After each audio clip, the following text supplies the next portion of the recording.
sebagai pendakwah, hukuman seorang pendakwah lebih berat daripada jamaah.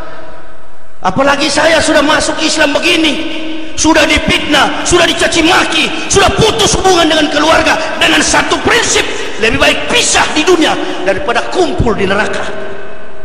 Enggak murah, mahal. Justru yang begini nih mahal. Mati, lebih baik mati berkalang tanah daripada hidup bercermin bangkai. Kemana-mana saya ke jalan ke bandara, assalamualaikum Ustaz, alhamdulillah, selfie dulu. Saya bilang sama Allah, tengok ke langit saya, ya Allah, masih ada orang sayang sama saya ini. Padahal maksud saya, biarlah seluruh manusia di dunia ini benci saya, tapi Allah yang senang. Daripada semua senang, Allah benci. Ente jalan 10 meter, jantung. Al-Ittihad, inna lillahi wa inna ilaihi raji'un, telah berpulang ke rahmatullah. Oh, ada yang meninggal dunia. Siapa? Bukan Mun. Jangan disolatkan Pak Imam, ini Al-Quran wajib. Tidak boleh sebenarnya, jangan kompromi lah kita orang Islam. Kalau sudah jelas-jelas menghina Islam, menghina ulama, menghina kesucian daripada tauhid, jangan disolatkan. Itu Al-Quran loh, tafsir. Mana ahli tafsir? Panggil. Jangan terlalu kompromi. Nah ini kan orang dari kafir, ngapain dia tafsir Quran? Enggak, dulu saya kafir, sekarang bukan. Dulu saya kafir, tapi sekarang bukan. Saya ustadz sekarang. Ustadz yang lebih tinggi lagi pangkatnya, apa? Al-Muhtadin, orang yang mendapat petunjuk. Enggak. Bela orang seperti saya kalau mau cari aman gampang. Masuk Islam, assalamualaikum, saya dari subuh sudah ceramah, sekarang juga sudah ceramah. Mohon maaf ibu bapak, nanti setelah ceramah saya mau gelar sorban. Jurus-jurusnya mu'alaf, makanya saya nggak mau ngaku mu'alaf. Mu'alaf itu orang yang dibujuk hatinya. Saya nggak ada yang bujuk masuk Islam. Persoalannya kan di situ.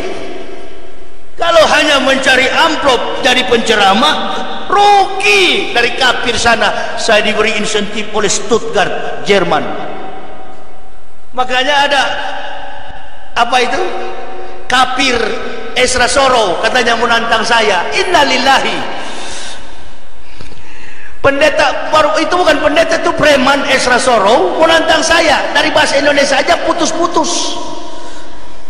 Orang Islam gak bakal tergoda, karena orang Islam tahu kami saja sudah Muslim dari nenek moyang, mengkalkulasi, mengamalkan, apalagi mendakwahkan Quran dan hadis, harus ke pesantren. Ini orang Yahya dari kafir kok cepat sekali.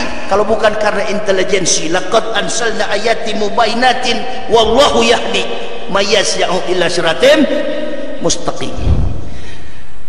Kasihan kau datang ke Jakarta, dia bohongi, dia bilang publik, saya katanya mau diajak debat di Surabaya, lari. Ibu bapak saudaraku, di Jakarta sini banyak pendeta yang profesor dan sudah kelas internasional. Tuh spanduk saya sampai di pinggir-pinggir jalan. Kenapa pendeta nggak berani tantang saya? Karena saya dulu rektor yang mempendetakan pendeta. Pendeta mana berani? Dalam bahasa Spanyol, Spain, saya ini bukan pendeta, mbahnya, datuaknya pendeta, dedengkotnya kafir begitu ya. Bersyukur ada kafir yang masuk Islam, setia, jujur kepada agama ini.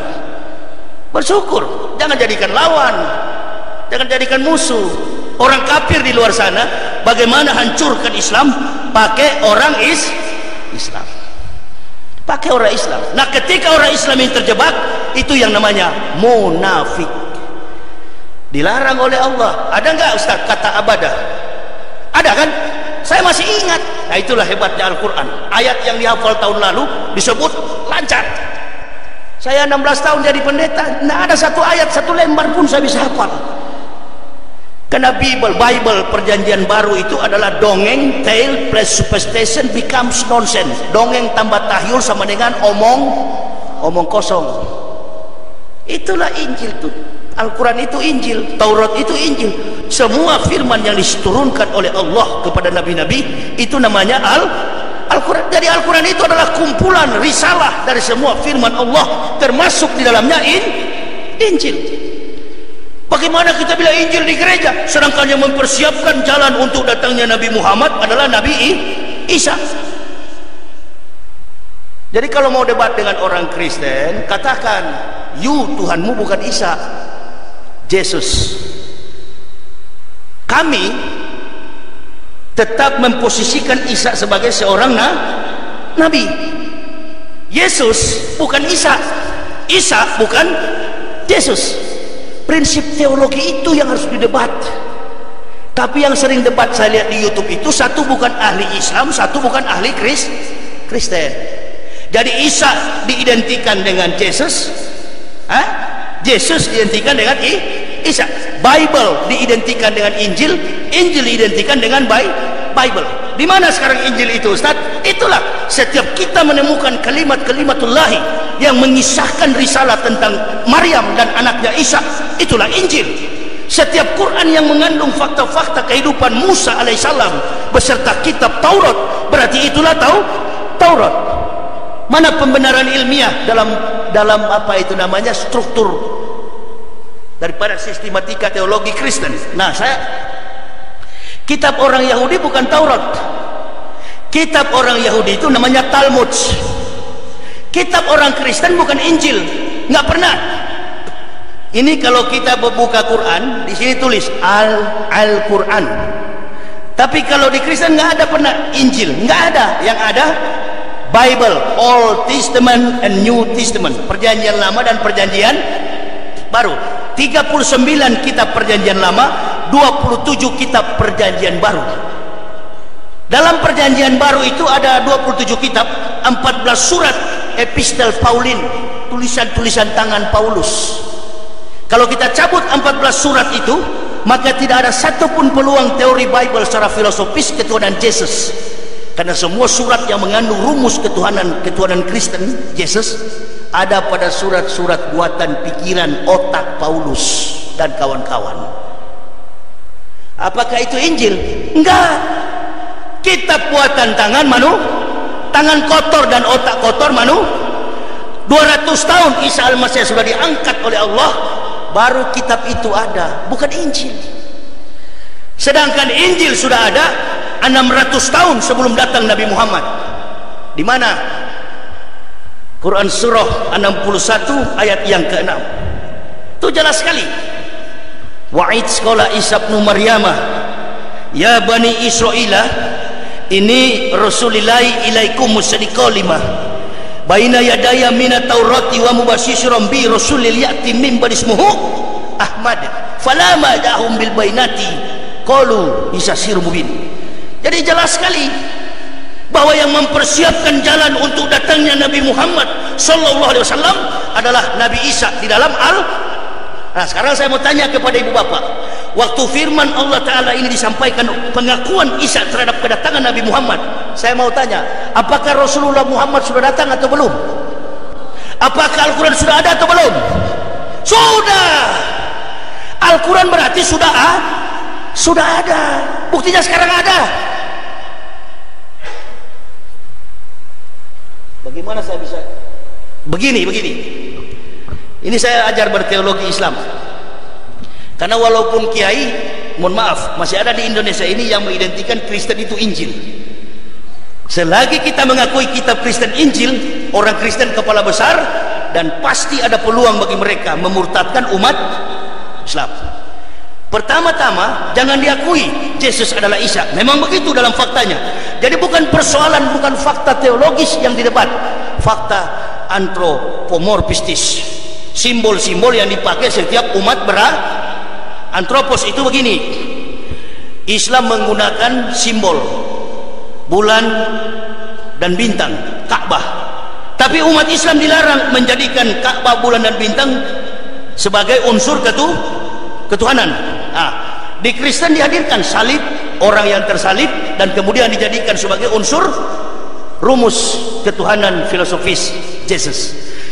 Semua teori kitab Kristen itu adalah bahasanya menggunakan bahasa filsafat. Maka setiap orang yang menjadi pendeta mengkonsentrasikan ilmu strata 1, tujuannya untuk menjadi pendeta dengan konsentrasi teologi kependetaan adalah untuk mencapai derajat sarjana teologi. Dia mempelajari ilmu filsafat. Orang menjadi pastor kuliah 7 tahun 14 semester, tujuannya mempelajari seminari filsafat. Jadi agama Kristen itu bukan agama samawi. Agama Kristen itu adalah agama filsafat. Dari mana Ustaz? Karena semua kalimat teori Bible Kristen, atau disebut dalam bahasa teologinya sola scripture. Scripture, tulisan kitab Bible Kristen itu mengandung fakta-fakta, rumus, spekulasi maka ketuhanan yang dianut oleh Kristen adalah spekulasi ketuhanan, spekulasi filsafat. Paulus lihat begini, dia datang dalam rupa yang sangat spektakuler, artinya tidak melalui fakta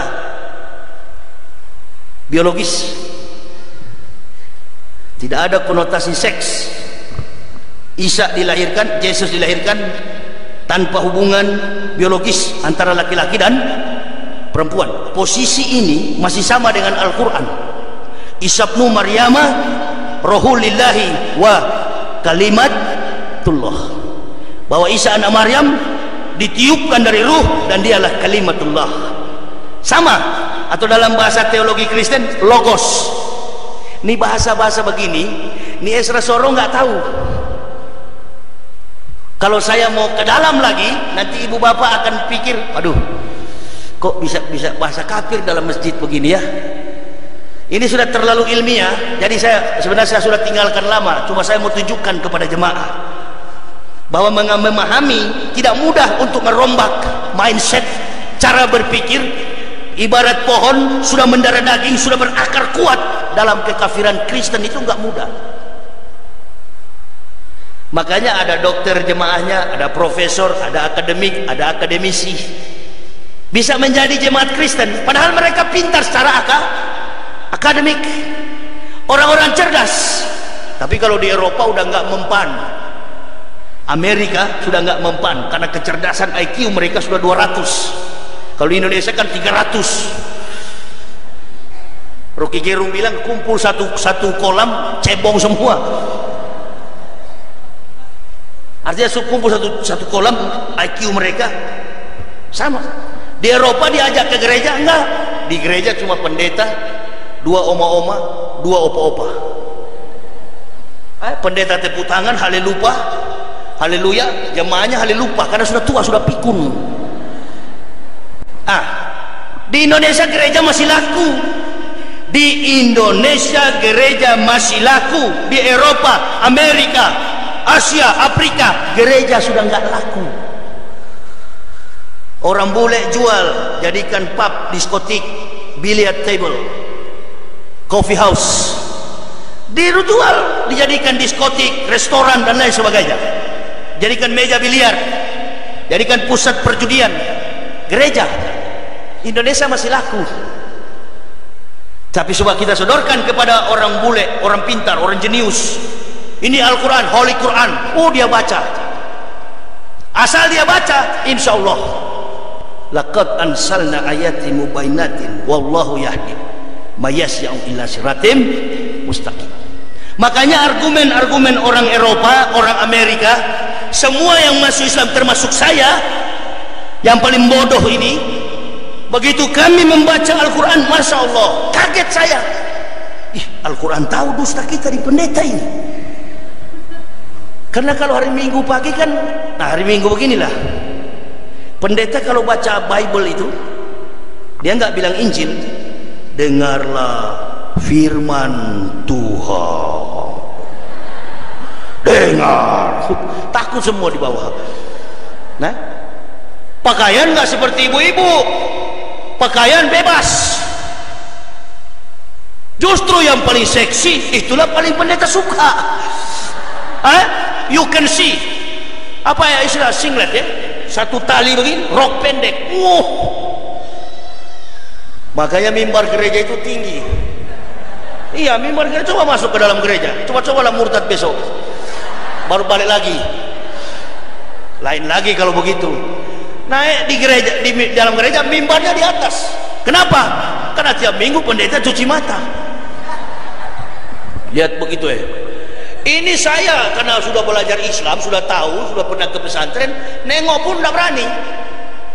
Bukan muhrim, padahal sudah tertutup, beautiful, cantik, ibu-ibu sudah pakai mukena. Gagah orang Indonesia, cantik-cantik. Biar nenek-nenek kalau sudah pakai apa? Jilbab. Nah, kelihatan seperti 15 tahun. Mekar lagi hidung. Mantap. Coba masuk ke gereja. Begini tebal Bible dibawa, boncengan, rok pendek. Betul kan? Ibu pernah ketemu ya? Sering kan?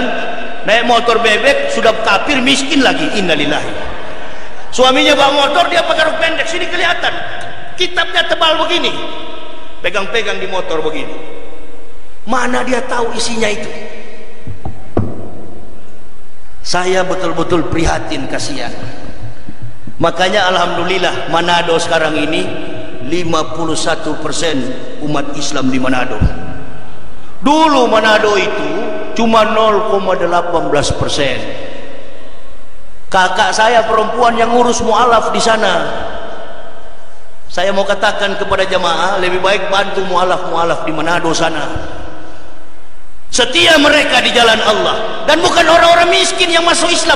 Saya sering bilang, yuk kalau miskin otak tumpul, nggak usah masuk Islam, bikin repot. Kalau naik turun masjid kau minta-minta, jual-jual tuh istilah mualaf. Kalau tolol otak tumpul, jangan masuk apalagi fulus, tidak ada uang, miskin melarat, jangan masuk Islam. Bikin repot, bikin rusak nama mu'alaf. Datang ke masjid-masjid, saya mu'alaf, innalillahi. Jadi begitu Ustadz Yahya datang, jamaah terus pikir sama dia itu, kotak amal juga itu. Enggak. Yang minta-minta itu adalah bukan mu'alaf, kuwalat. Jangan pernah berpikir ente masuk Islam, Islam memberikanmu dolar. Islam tidak pernah menjanjikanmu dolar. Islam menjanjikanmu surga. Jika nilai dolar tidak mampu membeli surga, maka nilai surga mampu menghasilkan dolar. Bagaimana caranya? Ya ayyuhalladzina amanu udkhulu fis-silmi kafah. Lihat, setelah masuk Islam begini, baru berapa jam saya bicara ini, pulang sudah panitia langsung selip amplop. Pantas Ustadz tinggalkan pendeta supaya dapat amplop Kalau di sana dulu bukan amplop, saya pulang gereja begitu, apalagi sudah rektor, cek turun sisa-sisa anggur perjamuan, anggur kolesom. Ayo kita habiskan darah Yesus. Pulang sampai teler begini. Istri saya bilang, kau pendeta atau setan? Udah mabuk saya, Bu. Mabuk, anggur kolesom kan ada alkohol. Ayo kita habiskan darah Yesus. Karena orang Kristen kalau perjamuan minum anggur, makan roti. Paulus yang bodoh-bodohi. Paulus bilang, Yesus telah mati karena dosa-dosa kita. Inilah tubuh Kristus, roti yang dipotong-potong. Makanlah. Habis makan roti, ini kalau ada mantan kafir di sini pasti tahu dia. Ini roti sudah dimakan, roti tawar dipotong-potong, beli sama Cina kafir. Sekarang di depan kalian anggur perjamuan sebagai lambang penembusan darah Kristus. Ambillah, minumlah. Ibu-ibu yang nggak biasa minum alkohol, pulang dari gereja sudah miring begini. Miring, kenapa? Mabuk. Nah, saya turun dari mimbar tinggi sampai ke ruang majelis gereja, buka jubah saya. Ini 16 tahun saya kan tugasnya di Papua, pendeta di GKI Papua. Jadi saya memang malang nasib saya. Kalau ceramah begini nggak bisa cuci mata. Hitam semua mana? Nanti kalau cuti ke Manado baru cuci mata lagi. Turun dari atas majelis gereja bilang, "Tuan, ada apa? Itu anggur masih banyak. Mari kita habiskan darah Yesus. Ayolah, keluarkanlah dia." Jubah sudah dibuka, jubah hitam saya. Dulu waktu saya masuk Islam masih bawa-bawa, sekarang saya sudah bakar. Tadi mana sekarang? Jubah setan. Udah taruh di botol begitu, minum saya dengan majelis gereja. Nah, kalau pendeta duduk begini, majelisnya dibawa, karena mereka takut sekali dengan pendeta. Hormat sekali dengan pendeta. Kita ini imam berdoa, kita langkahi di kepala, karena cepat-cepat mau pulang pergi urusan bisnis. Habis doa masuk ke dalam ruangan begitu, mabuk, udah buka dada begini. Keluar dari ruangan gereja, pulang ke rumah saya. Sampai di rumah istri saya jemput. Kamu ini pendeta atau setan? Karena saya sudah mabuk. Apa beda setan dengan pendeta? Dua-dua alat iblis. Baru sekarang saya tahu apa beda setan dengan pendeta. Dua-dua alat iblis. Jadi itu, bersyukur saya dapat hidayah. Begitu saya masuk Islam, jengkel sekali setan dengan pendeta. Mereka bujuk saya, "Ayo Pak Yahya, kembali ke Kristen, biar kami tambah insentifmu $10.000 lagi." Kawan, bukan itu yang saya takut. Neraka besok. Di neraka, wallazina kafaru wa kassabu bi ayatina ulaika ashabun nar khalidina fiha wa bisal masir. Dan orang-orang kafir yang mendustakan ayat-ayat kami tempatkan mereka ke dalam neraka jahanam. Itulah seburuk-buruk tempat kembali. Jadi kami bilang, dengarlah firman Tuhan. Bukan firman Tuhan, firman saya dan teman-teman yang buat. Bukan main saya punya dosa di masa lampau itu. Allahu Akbar. Begitu saya baca Al-Quran, Masya Allah, kehidupan saya kecil sampai besar, bahkan fenomena dunia ini sudah tertuang dalam Al-Quran. Saya senang sekali, bangga beragama Islam. Makanya kalau saya lihat ada saudara-saudara muslim baru belajar munafik, dalam hatiku saya sudah pensiun itu. Kau baru belajar, saya sudah pensiun. Mereka nggak tahu orang kafir pura-pura mengajak berteman, tapi setelah mereka berhasil, lihatlah si penjilat-penjilat ini akan menjadi korban. Maka ibu bapak, kita berdoa supaya bagaimana caranya Pak Ma'ruf Amin ini kita jadikan ketua MUI lagi. Caranya kita coblos, kita pilih Prabowo nomor 2. Amin ya robbal alamin. Bilang sama Pak Jokowi, ente istirahat dulu lah ya, ente istirahat biar Pak Prabowo yang jadi presiden, baru kita tarik lagi Pak Ma'ruf Amin jadi ketua MUI. Nah gitu, begitu caranya. Jadi kemana-mana, apakah Bapak siap jadi wapres? Oh siap. Kasihan Bu, kasihan ditarik kemana-mana beliau. Allahu Akbar. Bukankah Megawati? Tadi ada spanduk di jalan sini,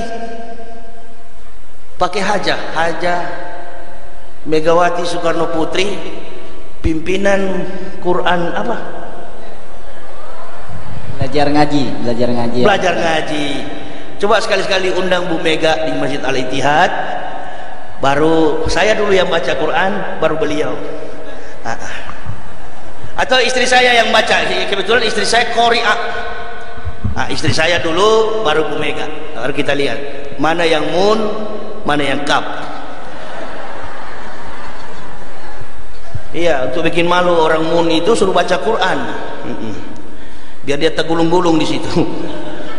Iya, kan begitu, untuk mengetes orang cinta kepada Allah. Jangan cuma pakai, artinya Islam jangan tidak ada di Al-Quran ya ayyuhalladzina amanu, peralatlah Islam. Enggak ada ayat begitu.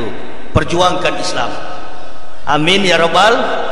Maka jangan lupa tetap kita bersama-sama satu barisan untuk pilih Pak Prabowo ya. Oh, tim sukses Pak Yahya ini. Enggak. Pak Prabowo ibunya orang Manado, saya orang Manado, sama kawan ua kita. Manado pilih Manado ya. Manado pilih Manado. Pak Jokowi juga kan sudah banyak pekerja, udah 10 juta pekerja. Indosat sudah kembali, alhamdulillah. Belum deh. Oh belum ya. Apa ini juga sudah nggak pernah impor kita ya, nggak pernah.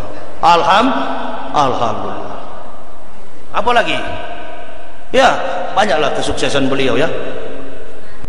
Oh BBM nggak pernah naik, benar Bu, sampai ada di running tax premium pelangga-pelongo. Apa saya, aduh maaf, sudah lama tinggal di Pulau Jawa tapi masih payah bahasa Indonesia saya ini, maaf Bu ya. Premium plain plan, iya, premium plain plan. Oh, kalau sudah plain plan berarti bukan premiumnya. Alhamdulillah. Bahkan ada partai Islam, masya Allah, saya nonton TV itu, kami ini rumah besar umat Islam, kami berjuang sebagaimana Allah katakan, amar mangkur nahi mangkur. Ambil kamus bahasa Arab, amar mangkur nahi mangkur, mim mangkur. Padahal maksudnya beliau amar ma'ruf nahi mungkar. Sama juga dengan presiden kita, kasihan ya. Bismillahirrahmanirrahim. Kalau ada satu yang sekaligus aja lah, kalau itu kan ada lagu dangdut. Kalau ada satu yang kan langsung. Kalau supaya masyarakat senang, begitu terhibur kan ditutupi kan begitu. Maksud beliau la haula wala quwata illa billahil aliyil azim. Ini mantan kafir lancar ya. Karena enggak pura-pura, memang betul-betul masuk Islam. Kalau itulah. Ada satu lagi Ibu Megawati pidato kan? Ada kan? Kepada Nabi Muhammad sallallahu alaihi wasallam kan, Allahu akbar. Waisak. Bukankah itu hari raya Hindu? Ada di YouTube kan? Ada kan? Baik. Ya, Al-Fatihah. Artinya Al-Fatihahnya TK begitu. Ya, suratul Fatihah. Main tekel, kalau main bola kan mesti ada tekel kan begitu. Ya. Jadi itulah. Kita bukan negara Islam, tapi wajib mencari pemimpin yang begitu Pak Prabowo dilantik 2019, amin. Undang beliau, suruh jadi imam. Biar saya di baris paling belakang, paling depan, mau dengar Al-Fatihah beliau. Amta alaihim, an'amta alaihim. Gitu kan? Dengar, kalau salah Al-Fatihahnya, nanti ada presiden lagi, ganti Prabowo, begitu. Insya Allah, beliau, dolar sekarang naik, doakan Pak Jokowi, biar bagaimanapun beliau masih kita hormati, kita tetap hormati. Ya itulah caranya, cara menghormatinya. Jangan beban beliau termakin berat, infrastruktur di mana-mana, korban sampai ada yang kejatuhan balok, mati. Ya, ini jalanan macet semua. Kemarin saya terlambat mau ceramah di Jakarta Pusat karena macet Bu. Putar ke sana, balik ke sini. Namanya orang dari hutan, dari Papua, saya kan buta Jakarta. Pakai GPS tunjuk salah pula. Itu. Panitia bilang, Ustadz sudah di mana? Masih di dalam seng-seng ini, ada seng, tembok seng itu. Biar kami jemput. Nggak bisa, biar ente pakai helikopter, nggak dapat. Di tengah-tengah saya ini.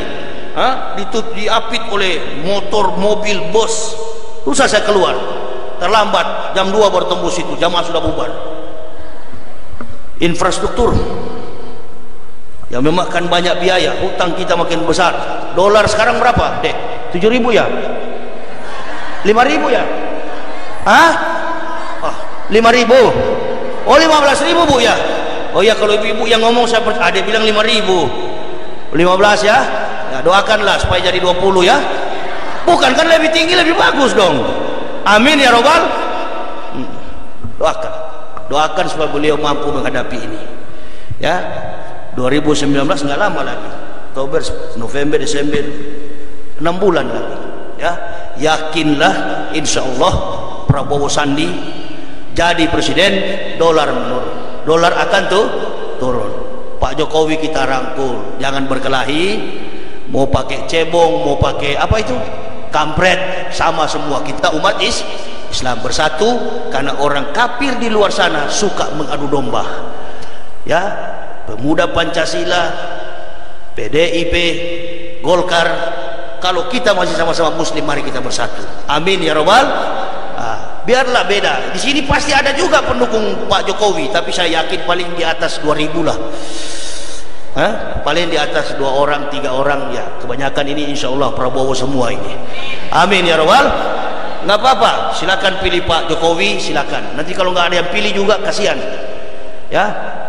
Mari kita berdemokrasi sehat ya. Ustadz-ustadz di sana besok-besok juga Pak Haji undang ustadz yang pro Jokowi ke sini ya, undang. Nanti kita lihat, umpamanya Nusron Wahid, undang Pak Haji, nggak apa-apa. Ini demokrasi, betul kan? Undang Nusron Wahid, undang juga yang ke gereja kemarin pakai sorban di kepala. Selamat sore, diapit oleh kawanan kafir kiri kanan. Ada nonton nggak? Beredar sama saya, ada WhatsAppnya. Masuk gereja ada salib di belakang ya. Siapa? Oh iya, si ngabulin dia selamat sore, padahal biasa assalamualaikum. Udah nggak pakai salam Islam lagi, sorban di kepala. Undang ke sini, karena beliau kan mengatakan mubalik jangan main-main, mubalik seluruh ketua umum. Undang ke sini, mubalik ya, jangan cuma saya dengan Ustaz Somad yang diundang, dengan Habib, panggil juga mereka. Semua kita bersaudara, sama-sama muslim. Saya yakin 1000% orang-orang yang menghina Prabowo ini, kalau Prabowo sudah presiden, insya Allah semua akan dirangkul oleh Pak Prabowo. Itu yang saya suka sama Pak Prabowo, nggak pernah menyimpan dendam, jujur, kesatria bangsa, memang betul-betul nasionalismenya tinggi. Anies Baswedan contohnya, Anies Baswedan dulu juru bicaranya Jokowi. Begitu Jokowi dia berhenti dari menteri di era Jokowi, rezim Jokowi, begitu berhenti, siapa yang ambil beliau? Pak Prabowo, uang Pak Prabowo. Dengan pengorbanan nyawa, harta dan pikiran dituangkan semuanya untuk memenangkan Pak Anies. Sekarang sudah Pak Anies sudah jadi gubernur, semua musuh-musuh bekas rivalnya Pak Prabowo dirangkul semuanya. Jadi orang-orang yang jadi ya istilah kita itu yang sudah kesana dengan Pak Jokowi, Pak Prabowo jadi presiden, insya Allah semua, bahkan ada yang nanti yang Pak Prabowo jadikan menteri itu, ada yang ke menteri, ada yang menterinya tapi pakai baju orange gitu ya. Nah, yang ketawa pasti tahu itu. Ada yang ke menteri, ada yang ke Menkumham, tapi ke Menkumham banyak nanti itu yang antri pakai orange itu kan, pakai baju orange yang ada tulis di belakang 3 huruf itu. Banyak juga nanti itu, kita doakan aja.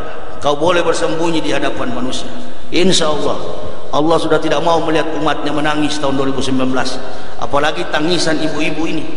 Ini yang paling dekat dengan doa Rasulullah, karena mereka mengandung anak di dalam selama 9 bulan. Coba Bu, berdoa Bu, minta kepada Allah biar dia tunjukkan kuasanya, supaya nanti 2019 Pak Prabowo menang, merangkul Pak Jokowi, kerjasama untuk kemajuan bangsa dan negara. Amin ya Rabbal. Yang tidak setuju itu berarti provokator, dia itu suka mengacaukan negara berdemokrasi. Maka sudah diberikan simbol lempar burung sebagai aksi apa? Kampanye. Satu yang tidak terbang. Apa itu ya? Satu yang mungkin waktu dibeli belum makan jagung barangkali. Pegang, lempar di tangan Pak Ma'ruf, jatuh. Saya menyebut kiai agak agak segan lagi, karena publik juga nggak pakai kiai, Jokowi Ma'ruf begitu kan. Jadi kalau sudah terjun ke sana, Enggak, saya tetap panggil Pak Ma'ruf. Kalau kiai banyak di pesantren yang masih aktif berdakwah, ya. Itu bukan gelar sampai ke liang kubur, enggak. Itu gelar yang betul-betul aktif di medan dakwah. Setahu saya Ustadz Kiai itu hidup matinya di mimbar masjid. Ustadz Somad Kiai, Ustadz Yahya bukan. Saya Al-Muhtadin, orang yang mendapat petunjuk. Saya Nababan, Haja Irene Handono, Antoni Safi'i, Insan Mukoginta, Agustinus, siapalah yang bekas-bekas kafir, semua kami itu adalah Al-Muhtadin. Jadi bukan Ustadz, Al-Muhtadin, orang yang mendapat petunjuk. Jadi ibu bapak, itu aja yang saya bisa sampaikan. Mudah-mudahan bermanfaat. Selebihnya nanti kita di akhir season ini, kuliah kajian duha ini, kita akan memberikan bantuan kepada saudara-saudara kita yang ditimpa kemalangan musibah yang ada di Lombok dan Sulawesi Tengah. Ada bantuan senilai 40 juta untuk Lombok dan 40 juta untuk Sulawesi Tengah, sudah mencakup Palu. Itu akan diserahkan pada hari ini. Tapi apabila dari ibu bapak ada yang berkecukupan harta untuk menambahkannya, nggak apa-apa, bisa langsung dengan sekretariat masjid. Kita harus merasakan bagaimana kemalangan yang dirasakan oleh saudara-saudara kita, karena Islam itu senasib sepenanggungan. Kita harus merasakan sakitnya saudara-saudara kita yang ada di sana. Tegur boleh tegur, itu wewenang daripada kami sebagai pendakwah. Tetapi kita sebagai jemaah harus ikhlas untuk membantu saudara-saudara kita. Jadikan pelajaran supaya lebih ditingkatkan lagi ilmu bersyukur kepada Allah. Amin ya rabbal. Itu saja yang bisa saya sampaikan. Mudah-mudahan bermanfaat. Terima kasih atas segala perhatiannya. Wabillahi taufiq wal hidayah. Usikum wa nafsi bitaqwallah. La ilaha illa huwa allahi falyatawakkalul mu'minun. Wassalamu alaikum warahmatullahi wabarakatuh.